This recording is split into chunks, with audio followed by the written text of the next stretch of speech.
The Miraculous Journey of Edward Tulane, Chapter 9. And so Edward Tulane became Susanna.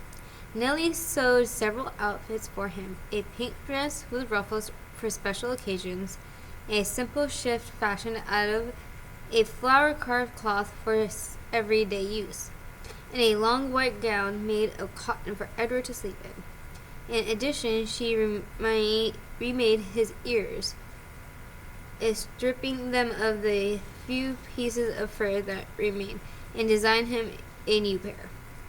"Oh," she told him when she was done, "you look lovely." He was horrified at first. He was, after all, a boy rabbit. He did not want to be dressed as a girl. And the outfits, even the special occasion dress, was so simple, so plain.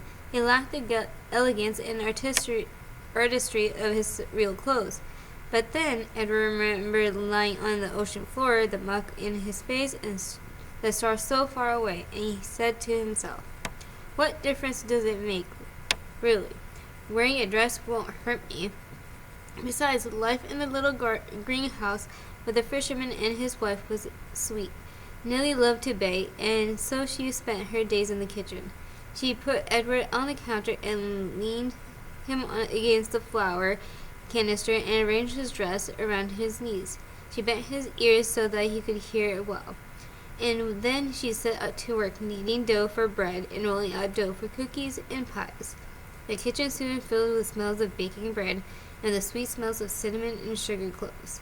The windows steamed up, and while Nellie worked, she talked. She told Edward about her children, her daughter, Lily, who was a secretary, and her boys, Ralph, who was in the army, and Raymond, who had died of pneumonia when he was 5 years old.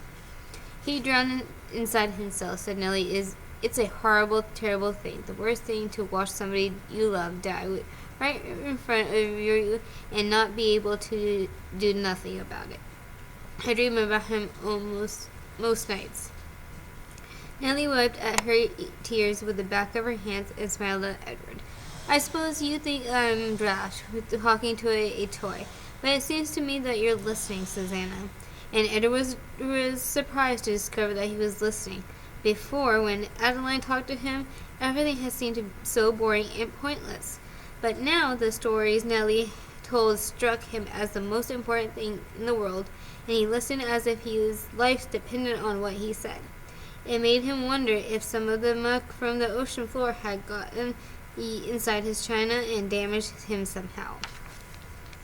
In the evening, Lawrence came home from the sea, and there was dinner, and Edward sat at the table with the fisherman and his wife. He sat in an old wooden high chair, and while at first he was mortified, a high chair, after all, was a chair designed for babies, not elegant rabbits. Soon he became used to it. He liked being so up high, looking out over the table instead of staring at the tablecloth as he had to at the Tulane household. He liked feeling a little like a part of things. Every night after dinner, Lawrence said that he thought he would go out and get some fresh air, and that maybe Susanna would like to come with him. He placed Edward on his shoulder as he had that first night when he walked him through the town, bringing him to Nellie. They went outside, and Lawrence lit his pipe and held Edward there on his shoulder. And if the night was clear, Lawrence said the names of the constellations one at a time. Andromeda, Pegasus, pointing them with the stem of his pipe. Edward loved looking up at the stars. He loved the sound of the constellation names. They were sweet in his ears. Sometimes, though, staring up at the night sky, Edward remembered Pellegrina, saw again her dark glowing eyes, and chill would go down through him. Warthogs, he would think. Witches. But Nellie, before she put him to bed each night, sang Edward a lullaby, a song about a mockingbird that did not sing, and a diamond ring that would not shine, and the sound of Nellie's voice soothed the rabbit, and he forgot about Pellegrina. Life for a very long time was sweet, and then Lawrence and Nellie's daughter came to visit. Chapter 10. Lolly was a lumpy woman who spoke too loudly and who wore too much lipstick. She entered the house and immediately spotted Edward sitting on the living room couch. "What's this?" she said. She put down her suitcase and picked up Edward by the foot. She held him upside down. "That's Susanna," said Nellie. "Susanna!" shouted Lolly. He gave Edward a shake. His dress was up over his head and he could see nothing.